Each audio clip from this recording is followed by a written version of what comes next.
It is great to be in the great state of Michigan in 69 days, my friends. We're going to take this country back. We're going to elect Donald J. Trump, President of the United States, and it is going to start right here with the great people of Michigan.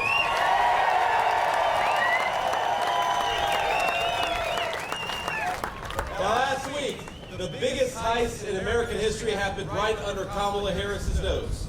Somebody stole 818,000 jobs that she and Tim Walton have been bragging about. Did you see that? Where'd they go? Now, you may not have heard this because our friends in the back media doesn't like to talk about it, but what really happened is this. The Harris administration had to admit that more than a quarter of all the jobs that had supposedly been created last year were actually fake. They never existed. And it was the biggest revision to the job numbers since the financial crisis back in 2008-2009. In other words, what it means is they are cooking the books to hide how bad the economy really is under Kamala Harris.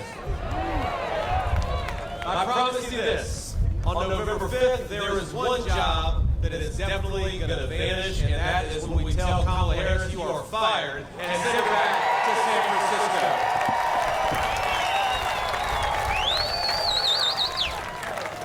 Now,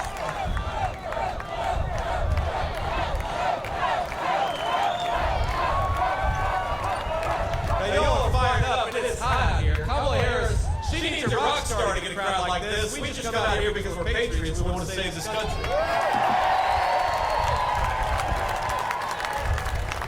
Now, Kamala, I don't know if you noticed, if you paid attention to the news lately, Kamala has decided that the American people don't like her policies. She's exactly right about that. Just take one, immigration. Kamala Harris, remember, she suspended deportations on day one. She stopped Donald Trump's Remain in Mexico policy. That was on day one. And that's why we have a wide open southern border. But I read a story this morning that her advisors are considering just copying all of Donald Trump's policies. They're more popular. In fact, I've heard that for her debate in just a couple of weeks, she's going to put on a navy suit, a long red tie, and adopt the slogan, "Make America Great Again." I think that's right. But we're not going to let the American people forget that Kamala Harris is the candidate of American decline. She cast the tie-breaking vote for the Inflation Explosion Act.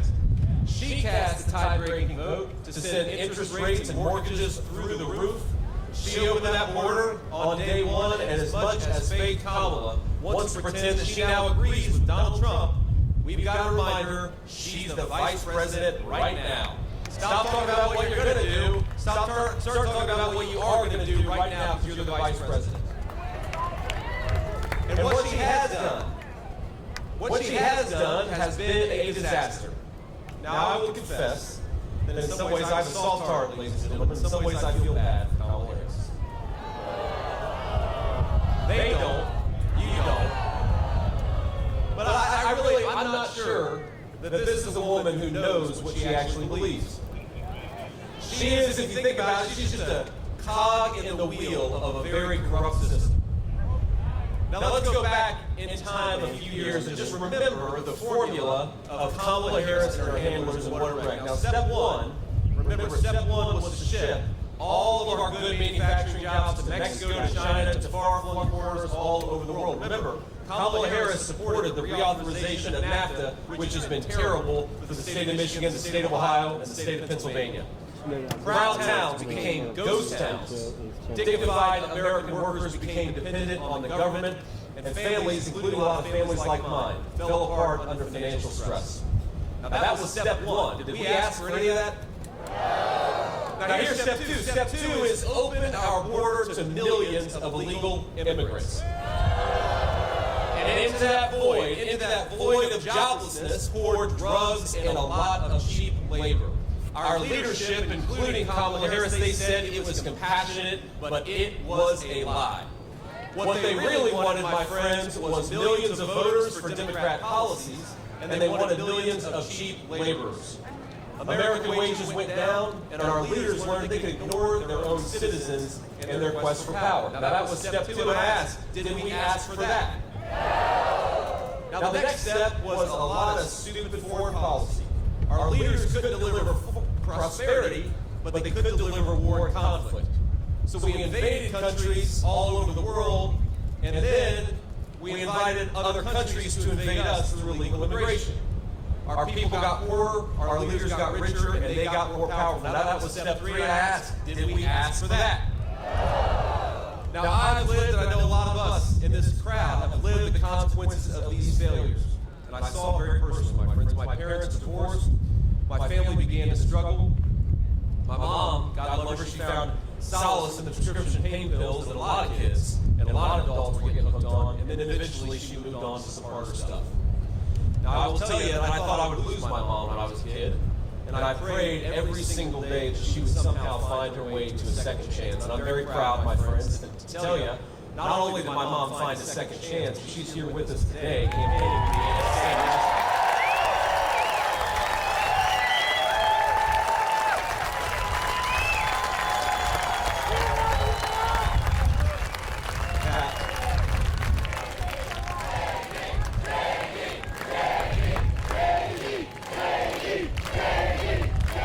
Now she is, I will say, the best grandmother that my kids could ask for. They are 7, 4, and 2. Little spoils a little bit too much, Mom. No more Pokemon cards in front of 1,000 people. No more Pokemon cards. Kids have got enough. But I know that a lot of Americans prayed for that second chance, and thank God we got it.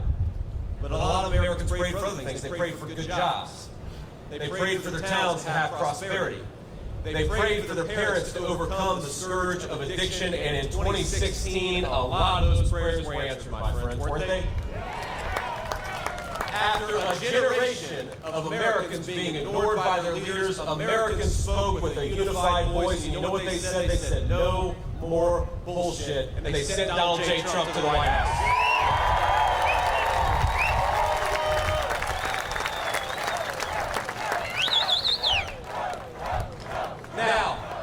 The same people who screwed this country up for 30 years said President Donald Trump would fail. Remember that? And I remember I was myself, I didn't fully believe in the promises of Donald Trump. He persuaded me because he did such a good job. What happened next? Let's all remember. Gas was $2 a gallon. Housing was affordable for young and old alike. Wages were rising, and this word inflation, that's all people talk about now, it wasn't even an issue. We had broad prosperity for every American, rich and poor.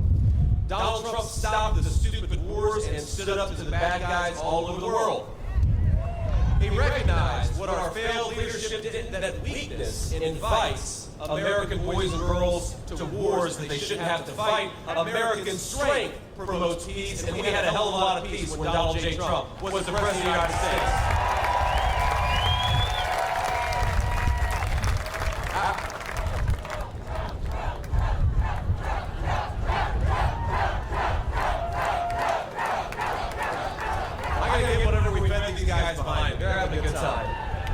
Our border, my friends, our border was secure. Overdose deaths were coming down where they had gone up for 15 years. And a lot of people who struggled in my hometown had good jobs, good prosperity, and it happened all across the state of Michigan and Ohio. My mom, she got clean and she stayed clean. That was my personal victory that happened. And for every lie, remember, for every lie they told about Donald J. Trump, he just kept on plugging away at doing the American people's business. He did it so well, we had take-home pay rising faster than it had in 30 years. Our corrupt leadership, remember this, our corrupt leadership said, if you put tariffs on China, prices will go up. Instead, Donald Trump did exactly that. Manufacturing came back and prices went down for American citizens. They went up for the Chinese, but they went down for our people.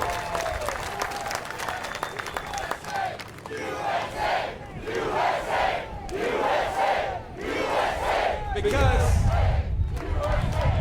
when you make your own stuff with the hands of American workers, the whole country prospers. We know that in Michigan better than anywhere. Now, our corrupt leadership said if you enforce the border, people south of the border are going to suffer. But Donald Trump recognized that his first responsibility as president was to the American citizen and not to anybody else. So he shut down that border.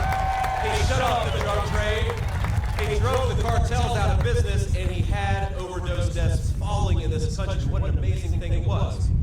Remember, our corrupt leadership said that you can't defeat ISIS. Remember that? Just a few years ago, they said we're going to have to re-invade Iraq to defeat ISIS. Donald Trump defeated ISIS in a matter of weeks, and then he brought America's sons and daughters home. What an amazing, amazing track record of leadership.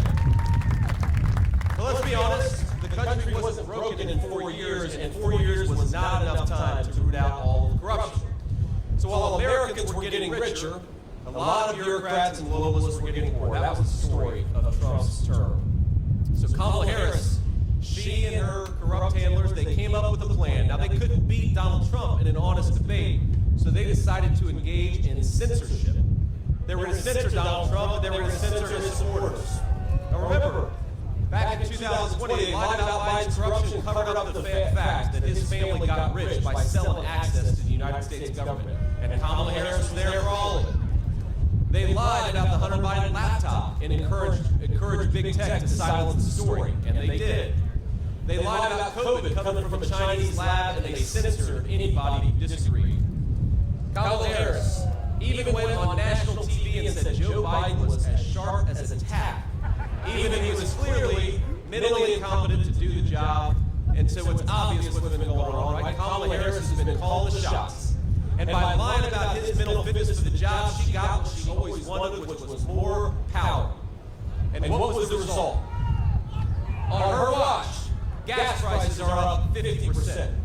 Housing costs have doubled. You talk to a young person today, young people cannot afford to buy a home in their own country. We're turning a generation of 20 and 30-year-olds into permanent debtors. Donald Trump and I believe young people ought to own a stake in their own country, be able to build a life and start a family. That's what we're fighting for.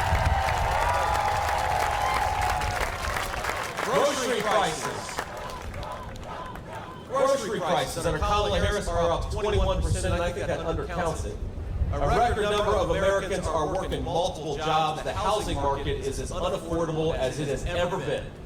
And the average new car costs nearly $50,000. Americans, this is heartbreaking. We now owe more than $1 trillion in credit card debt, a record high at a time when interest rates are going up and up. That's not all she did, my friends. She isn't just causing high prices, she is undoing the incredible work that Donald Trump did to rebuild American manufacturing. Now, we stand very close, of course, to the new Goshen factory, right? That's right. And remember the tie-breaking vote that she cast to send inflation through the roof. Remember that vote? That vote also made Chinese companies like Goshen eligible for millions of your taxpayer dollars. Now, the great Mike Rogers, who's running for Senate, has been a champion on this issue. Thank you, Mike, for doing what you do. There we go, stand up. But it's not just great, it's not just the really good ones like Mike Rogers. Even some of the folks in Obama's administration said that the Goshen factory plant is a threat to America's national security. Even Obama's leadership. But Kamala Harris not only wants to allow the Chinese Communist Party to build factories on American soil, she wants to pay them to do it with our tax money. Now, China has also, of course, stolen from Michigan car companies and unfairly subsidized its auto industry for years. That is the wreckage of what the Chinese have been doing. And now Democrats in this state, and including Kamala Harris, want to give them hundreds of millions of dollars to those same companies that have been undercutting Michigan auto workers. What a disaster, isn't it? Now, I know, like I said, we've got some great leadership, like Mike Rogers, who are helping us in this fight. We've also got Chairman Pete Hoekstra, who will help turn Michigan red. Where's Pete at?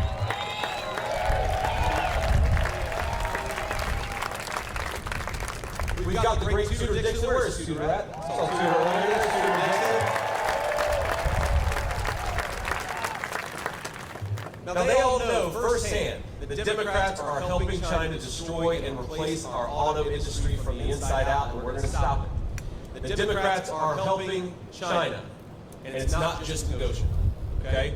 They're doing a lot more beyond that. In fact, just a few weeks ago, you probably saw this, Stellantis announced that it would lay off nearly 2,500 proud Michigan auto workers, making the iconic Ram 1500 classic. Now that is the record of Kamala Harris shipping American jobs to China and paying them to do it with your tax dollars. And what did she talk about at her convention speech? I just saw that. Did you see Kamala's convention speech? Well, that was smart of you for not seeing it, but I'm in this business. I have to. Now, Kamala Harris said, when we fight, we win. This is one of her favorite taglines. And I don't know if you saw, but then Tim Walz stood up and shouted, and even when we don't fight. That's what Tim Walz said. Now, he lies about everything, of course. He calls me weird, but then he lies about how his kids were conceived. Who does that? That's just the weirdest thing I've ever seen. He said he served in combat, but the closest Tim Walz ever came to combat is when he let rioters burn Minneapolis to the ground and did absolutely nothing to stop it. And I know we've got a lot of veterans out there. I served in the United States Marine Corps, and I did go to Iraq when my country asked me, and I'm proud of it. And I know a lot of veterans who take offense.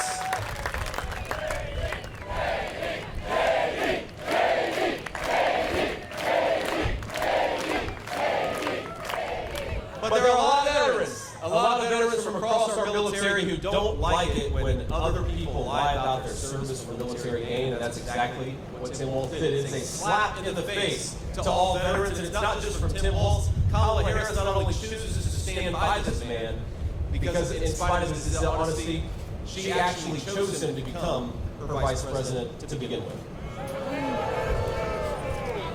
Now, while we're on the subject of their convention, she said something else at her convention. She said, and I don't know if you paid attention here, she said there are going to be extremely serious consequences for voting for Donald Trump. Now, Kamala, I've got two responses to that. First of all, that is not a very presidential thing to say. She's the vice president or the vice principal, warning about very serious consequences, whining at people for telling a joke instead of trying to persuade them that she deserves to be their president. I'm sick of people like that. But second, it's the substance. Because the extremely serious consequences, Kamala, have come from your leadership as Vice President of the United States. Americans can't afford groceries because of your leadership, Kamala. Young people can't afford homes because of the policies that you have enacted as Vice President. Now, the only serious consequence in November that I'm worried about is giving Kamala Harris a disastrous promotion. Let's say to Kamala Harris, you are fired. We are not sending you to the Oval Office.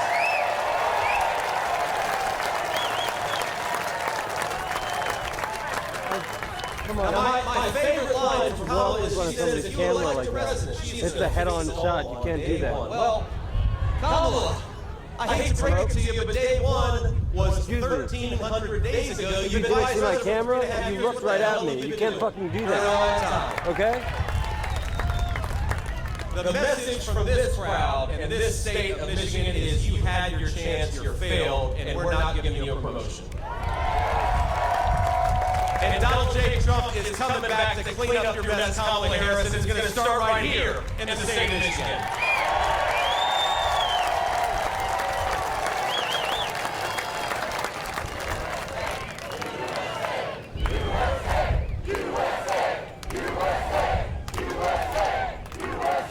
Now, Kamala Harris has run her entire campaign on the idea that she's joyful. But ask yourself, are you better off than you were 4 years ago? The only person in America who could possibly answer yes to that question is probably Kamala Harris herself. She went from getting no votes for president and having to drop out to getting no votes for president and becoming the Democrat nominee, all without lifting a finger. No wonder Kamala's joyful. Now, never mind the fact that Americans can't afford groceries, Kamala got her promotion.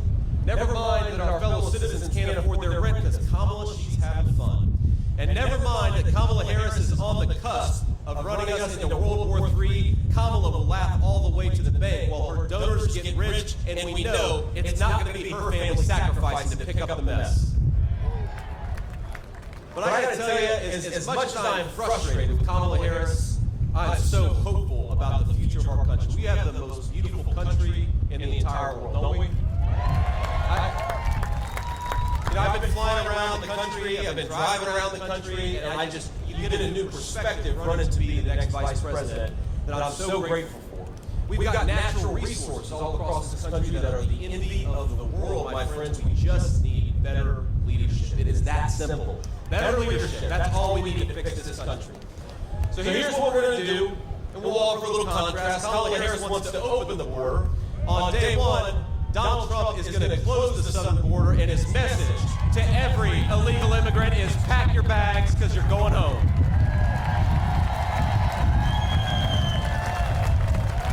Kamala Harris wants to bankrupt Medicare by giving it to illegal aliens. Donald Trump is going to fight to safeguard Medicare and all of our great programs so that it only goes to the American citizens who paid into it, not to illegal aliens who are going to bankrupt it. Kamala Harris wants to shut down American energy and drive manufacturing out of this country. Donald Trump has a different idea. He is going to drill, baby, drill. We're going to unleash American workers and bring back those great factories. Kamala Harris wants to reward companies that ship American jobs overseas, and she wants to raise taxes on American workers. Donald Trump is going to cut taxes for American workers, cut taxes for the businesses that hire them, and raise the tariffs on the companies that are shipping jobs overseas. That's our promise, and that's exactly what Donald Trump's going to do. And so, while Donald Trump is the people's president and Kamala Harris is running on a fake joy, Donald Trump is going to offer something very, very different. He's going to offer a very real hope for the future of this country. Hope that we can reignite our economy and bring back prosperity. Hope that we can raise our kids in secure neighborhoods with safe borders. Hope that we can renew the patriotism that binds us together as one nation under God. My friends, the American dream right now, it probably seems a little out of reach to a lot of us. But in 69 days, we're going to save every single American dream. We're going to save this country for the citizens of this land, and we are going to lead together with President Donald J. Trump a great American comeback. So I want us to send a message. I want us to send a message. They can hear it all the way in San Francisco. They can hear it in Tim Walz's Minneapolis. They can hear it all across this country that Michigan is going red. Michigan is leading the